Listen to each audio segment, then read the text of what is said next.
नमस्कार, स्वागत है आपका बोलता हिमाचल पर। आज है 19 अगस्त 2023 और हिमाचल प्रदेश की आज की सबसे बड़ी खबरें हम आपके लिए लेकर आए हैं। हमेशा की तरह आप इस वीडियो को लाइक कर दीजिएगा। चैनल पर नहीं जुड़े, चैनल को आप सब्सक्राइब जरूर करें। फेसबुक पर भी आप हमारे साथ जुड़ सकते हैं। फेसबुक पर भी हम आपको हिमाचल से जुड़ी जानकारी अपडेट दे रहे हैं, तो फेसबुक पर भी आप हमारे पेज बोलता हिमाचल को आप फॉलो और लाइक कर दीजिएगा, ताकि फेसबुक पर भी आपको हिमाचल से जुड़ी जानकारी उपलब्ध हो सके।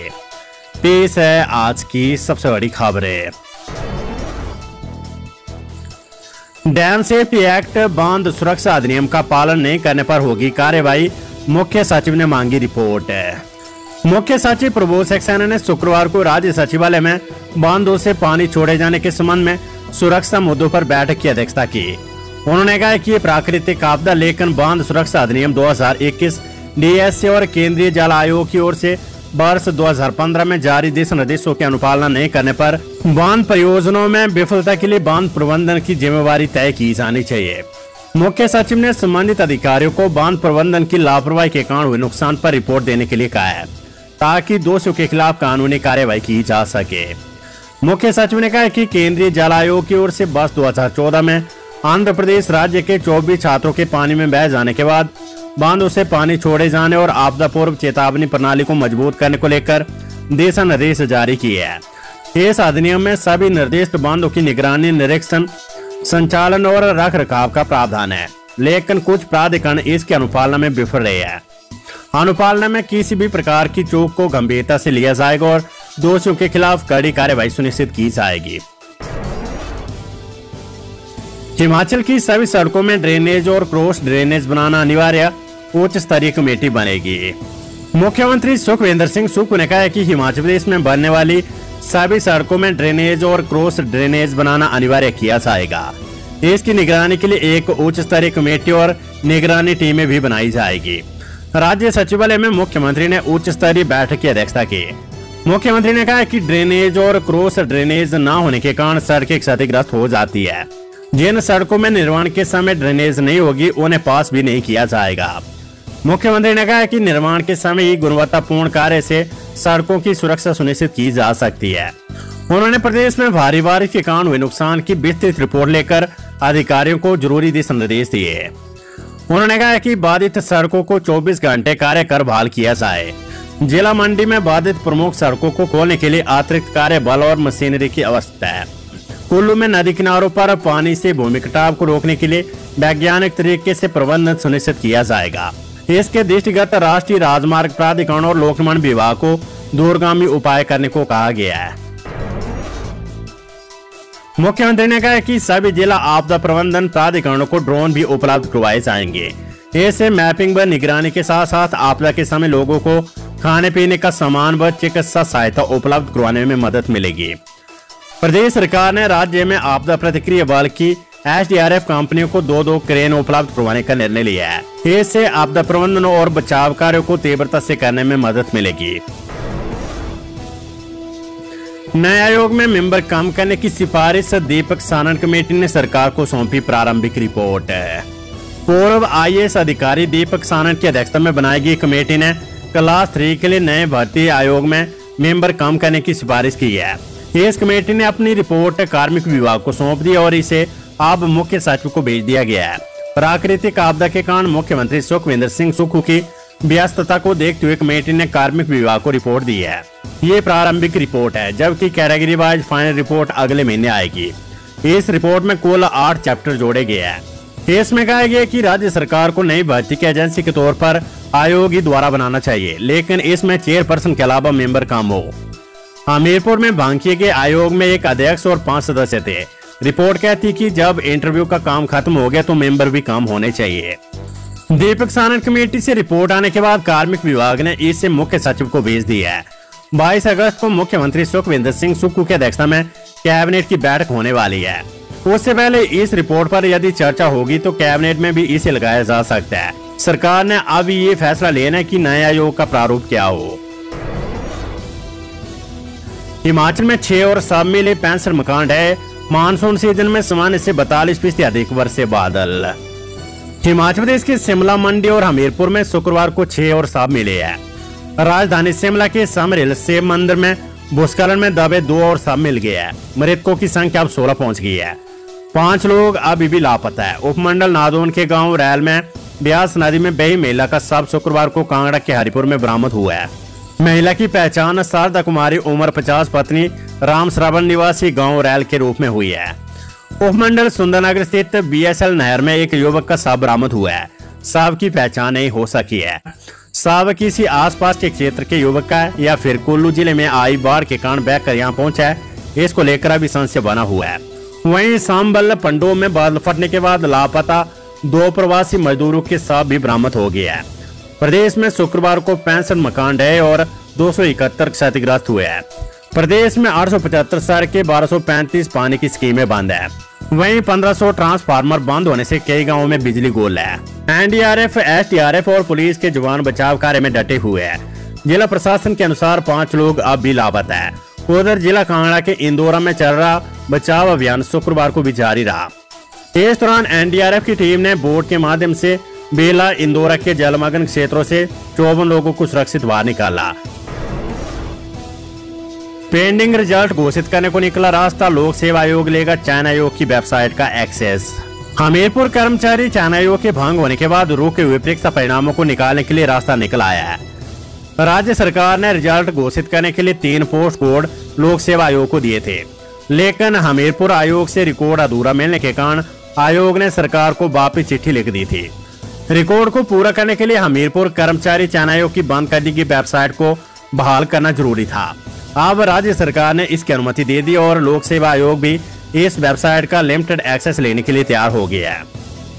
मुख्यमंत्री के निर्देश पर veterinary pharmacist post code 958, dispenser post code 967, electrician post code 973 का रिजल्ट घोषित करने को सरकार ने कहा था, लेकिन रिकॉर्ड अधूरा मिलने के कारण अभी तक रिजल्ट नहीं आया है। अब राज्य सरकार ने IT विभाग को निर्देश दिए कि लोक सेवा आयोग को इस वेबसाइट का लिमिटेड एक्सेस दे दिया जाए। वेदर अपडेट, हिमाचल में 21 अगस्त से फिर भारी बारिश का अलर्ट है। हिमाचल प्रदेश के निचले और मध्य पहाड़ी भागों में कुछ स्थानों पर अगले 48 घंटों के दौरान हल्की से मध्यम बारिश जारी रहने की संभावना है। मौसम विज्ञान केंद्र शिमला के अनुसार प्रदेश में 21 अगस्त से बारिश की गतिविधि, वितरण और तीव्रता में बढ़ने की संभावना है और 24 अगस्त तक राज्य के कई हिस्सों में बारिश जारी रहेगी। विभाग के अनुसार 21 से 23 अगस्त के दौरान चंबा, कांगड़ा, शिमला, कुल्लू, मंडी, बिलासपुर, हमीरपुर, ऊना, सोलन और सिरमौर जिलों में अलग अलग स्थानों पर बारिश होने की संभावना है। इसको लेकर येलो अलर्ट जारी किया गया है। इस दौरान कुछ स्थानों पर अंधड़ चलने व बिजली गिरने की संभावना है। भारी बारिश की स्थिति में कांगड़ा, चंबा, शिमला, मंडी, कुल्लू, सिरमौर, सोलन, किन्नौर और लाहौल स्पीति जिलों में जल क्षेत्रों और अन्य चैनलों पर अचानक बाढ़ की स्थिति पैदा हो सकती है। संवेदनशील क्षेत्रों में भूस्खलन, पेड़ गिरने की आशंका भी है। बारिश से हुए नुकसान के दृष्टिगत हिमाचल प्राकृतिक आपदा प्रभावित क्षेत्र घोषित। मुख्यमंत्री सुखविंदर सिंह सुक्खू ने कहा कि प्रदेश में भारी बारिश से हुए नुकसान के दृष्टिगत राज्य सरकार ने पूरे प्रदेश को प्राकृतिक आपदा प्रभावित क्षेत्र घोषित किया है। उन्होंने कहा कि विगत दिनों से जारी भारी बारिश, बादल फटने और भूस्खलन की घटनाओं से प्रदेश में जान माल का भारी नुकसान हुआ है।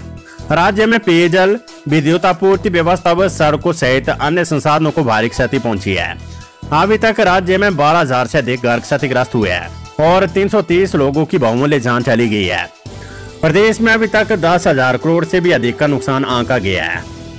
मुख्यमंत्री ने कहा कि प्रदेश में कृषि और बागवानी को भी भारी नुकसान हुआ है। राज्य में संचार व्यवस्था पर भी प्रतिकूल प्रभाव पड़ा है। प्रदेश में जनजीवन अस्त व्यस्त हुआ है और व्यावसायिक गतिविधियां भी आपदा से अछूती नहीं रही है। प्रदेश के कई क्षेत्रों में लोगों को राहत शिविरों में शरण लेनी पड़ी है। खतरे के दृष्टिगत बहुत से लोगों को उनके घरों से सुरक्षित निकालकर दूसरे स्थानों पर पहुंचाया गया है। खबर हाईकोर्ट से, हिमाचल हाईकोर्ट ने 12 न्यायिक अधिकारियों का किया स्थानांतरण। हिमाचल प्रदेश हाईकोर्ट ने 12 न्यायिक अधिकारियों के स्थानांतरित आदेश जारी किए हैं। अधिसूचना के तहत पीठासीन अधिकारी श्रम न्यायालय शिमला राजेश तोमर को जिला एवं सत्र न्यायाधीश मंडी के पद पर स्थानांतरित किया गया है। इसी तरह रजिस्ट्रार हिमाचल प्रदेश राज्य मानव अधिकार आयोग कृष्ण कुमार को श्रम न्यायालय शिमला में तैनात किया गया है। पीठासीन अधिकारी श्रम न्यायालय धर्मशाला हंसराज को जिला एवं सत्र न्यायाधीश के पद पर नान भेजा गया है। अतिरिक्त जिला एवं सत्र न्यायाधीश नरेश कुमार को धर्मशाला से जिला एवं सत्र न्यायाधीश के पद पर पदोन्नत करने के बाद श्रम न्यायालय कांगड़ा धर्मशाला में तैनात किया गया है। अतिरिक्त जिला एवं सत्र न्यायाधीश कांगड़ा 2 कांता वर्मा को अतिरिक्त जिला एवं सत्र न्यायाधीश कांगड़ा 1 के पद पर तैनात किया गया है। सीनियर सिविल जज सोलन मोहित बंसल को अतिरिक्त जिला एवं सत्र न्यायाधीश के पद पर पदोन्नत करने के बाद चंबा में तैनात किया गया है। लोक सेवा आयोग असिस्टेंट प्रोफेसर कॉमर्स का परीक्षा परिणाम घोषित, पर्सनालिटी टेस्ट की तारीख अभी नहीं हुई तय। हिमाचल प्रदेश लोक सेवा आयोग ने assistant professor commerce college cadre की स्क्रीनिंग टेस्ट का परीक्षा परिणाम घोषित कर दिया है। आयोग ने स्क्रीनिंग टेस्ट में उत्तीर्ण हुए उम्मीदवारों की सूची अपनी वेबसाइट पर अपलोड कर दी है। अब स्क्रीनिंग टेस्ट में उत्तीर्ण हुए उम्मीदवारों को पर्सनालिटी टेस्ट के लिए बुलाया जाएगा। हालांकि संघ लोक सेवा आयोग ने अभी बारिश व भूस्खलन के चलते पर्सनालिटी टेस्ट की तिथि घोषित नहीं की है। खबर बिलासपुर से रैगिंग के आरोप निराधार, काम को लेकर हुआ था छात्राओं में विवाद, कमेटी ने सौंपी रिपोर्ट। राजकीय नर्सिंग स्कूल बिलासपुर की छात्रा की ओर से लगाए गए रैगिंग के आरोप निराधार पाए गए हैं। एंटी रैगिंग कमेटी की रिपोर्ट के अनुसार ये विवाद छात्रों में काम करने को लेकर निकला है। रिपोर्ट में बताया गया है कि छात्रों को स्कूल में स्टाफ की कमी के कारण कई काम खुद करने पड़ते हैं। काम करने और कराने को लेकर छात्रों में विवाद हुआ। उधर मुख्य चिकित्सा अधिकारी की ओर से मामले की रिपोर्ट संलग्न कर एक बार फिर से रिक्त पदों को भरने के लिए निदेशालय को पत्र भेजा जाएगा। सेब सीजन, मौसम की मार से हिमाचल में सेब सीजन पर ब्रेक, सड़कें बंद होने से तुड़ान रुका। मौसम की मार से सेब सीजन पर ब्रेक लग गई है। सड़कें बंद होने से बागवानों को सेब का तुड़ान रोकना पड़ गया है। जिन बगीचों में पतझड़ की समस्या, वहां तुड़ान रोकना भी मुश्किल हो रहा है। मंडियों में सेब न पहुंचने से सेब कारोबार भी प्रभावित हो रहा है। सड़कों की बदहाल स्थिति के कारण बागवानों के लिए फसल मंडियों तक पहुंचाना चुनौती बन गया है। बीते एक हफ्ते से मंडियों में सेब की आमद में भारी कमी आई है। मौजूदा समय में निचली ऊंचाई वाले क्षेत्रों में भी सेब सीजन सिमटना शुरू हो गया है और मध्य ऊंचाई वाले क्षेत्रों में सीजन शुरू होने की तैयारी है। सब्जी मंडी सोलन में जिस तेजी से टमाटर के दामों में उछाल आया था, उसी तरह दाम भी धड़ाम होने लगे हैं। शुक्रवार को सोलन सब्जी मंडी में नासिक के टमाटर के 25 क्रेट पहुंचे। परचून के लिए टमाटर आया था, ये मंडी में 20 रुपए प्रति किलो तक बिका। स्थानीय टमाटर के दाम 33 रुपए प्रति किलो तक पहुंच गया है। यहाँ पर टमाटर का क्रेट 850 रुपए में बिका। सामान्य और पुराना टमाटर 500 से 625 रुपए तक बिक रहा है। बेंगलुरु और नासिक की बाहरी राज्यों से अधिक आवक से दामों में गिरावट आई है। विक्रमादित्य बोले, मनाली सरचू सड़क मार्ग के लिए केंद्र से मांगे जाएंगे 48 करोड़ रुपए। हिमाचल प्रदेश में भारी बारिश के कारण क्षतिग्रस्त सड़कों की बहाली के लिए लोक निर्माण मंत्री विक्रमादित्य सिंह ने शुक्रवार को विभाग के अधिकारियों के साथ वर्चुअल समीक्षा बैठक की। मंत्री ने कहा कि पूरे प्रदेश में भारी बरसात से सड़कों को बड़े स्तर पर नुकसान पहुंचा है। उन्होंने सीमा सड़क संगठन के अधिकारियों के साथ भी बैठक कर मनाली सरचू सड़क मार्ग के लिए केंद्र से 48 करोड़ रुपए उपलब्ध करवाने का आग्रह किया जाएगा। उन्होंने आग्रह किया कि किन्नौर के लिए पुराने हिंदुस्तान तिब्बत मार्ग सहित 4 वैकल्पिक मार्गों पर कार्य किया जाए। अभी तक प्रदेश में 600 से अधिक सड़क मार्ग बाधित है और इन्हें खोलने के लिए दैनिक आधार पर तय लक्ष्यों के अनुरूप कार्य किया जा रहा है। उन्होंने कहा कि आगामी 3 दिनों में लगभग 550 सड़कों की बहाली का लक्ष्य रखा गया है। अंशकालिक कर्मचारियों को 10 साल बाद मिलेगा दैनिक वेतनभोगी का दर्जा। राज्य सरकार के विभिन्न विभागों में अंशकालिक कर्मचारियों को सुप्रीम कोर्ट से बड़ी राहत मिली है। अब इन कर्मचारियों को 10 वर्षों की अंशकालिक सेवा के बाद ही दैनिक वेतनभोगी का दर्जा मिलेगा। सुप्रीम कोर्ट ने राज्य सरकार की अपील को खारिज करते हुए हिमाचल हाई कोर्ट के निर्णय पर अपनी मोहर लगा दी है। हिमाचल प्रदेश हाई कोर्ट के तत्कालीन मुख्य न्यायाधीश मोहम्मद रफीक और न्यायाधीश संदीप शर्मा की खंडपीठ ने राज्य सरकार की वर्ष 2004 की नीति के तहत पूर्वव्यापी प्रभाव से दैनिक वेतनभोगी का दर्जा देने का निर्णय सुनाया था। राज्य सरकार ने गिरधारी लाल के मामले में 19 मई 2022 को पारित इस निर्णय के खिलाफ राज्य सरकार ने सुप्रीम कोर्ट के समक्ष चुनौती दी थी। शीर्ष अदालत के न्यायमूर्ति जे.के. माहेश्वरी और न्यायमूर्ति के.वी. विश्वनाथन ने हाई कोर्ट के इस निर्णय में हस्तक्षेप करने से इनकार कर दिया है। तो ये थी हिमाचल प्रदेश की आज की सबसे बड़ी खबरें। हमेशा की तरह आप इस वीडियो को लाइक कर दीजिएगा और हमारे चैनल बोलता हिमाचल को आप फेसबुक पर, यूट्यूब पर फॉलो और सब्सक्राइब जरूर करें।